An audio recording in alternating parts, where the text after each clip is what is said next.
ఎక్కడో పుట్టిన పిల్ల, ఎవరో తల్లిదండ్రులు అంత ప్రేమతో పెంచిన పిల్ల ఇంటి పేరు వదిలేసింది, వంశం వదిలేసింది, తన ఊరు వదిలేసింది, తన వారిని వదిలేసింది, తన తల్లిదండ్రులను వదిలేసింది, బంధువులను వదిలేసింది, స్నేహితులను వదిలేసింది.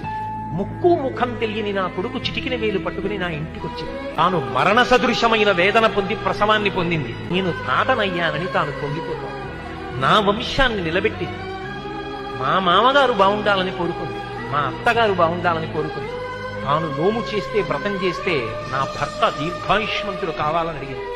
నిద్ర లేచి మంగళసూత్రం కళ్ళకద్దుకుంటే మా ఆయన బాగుండాలని కోరుకుంది. నా కొరకు ఆమె ఏం అడగల. తన అత్తవారి కొరకు, పుట్టింటి కొరకు. ఆ పిచ్చి తల్లి ఎక్కడో పుట్టిన పిల్ల నా ఇంటికొచ్చి ఇన్ని చేసిందే.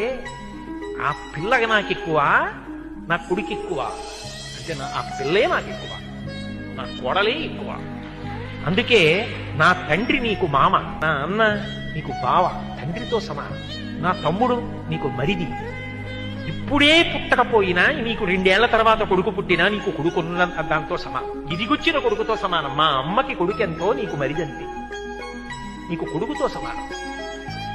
ఇప్పుడు ఆయనకి చెందినవన్నీ ఆమెకు చెందినవైపోతున్నాయి. అర్థమంతా ఆమెదే. Download ShareChat.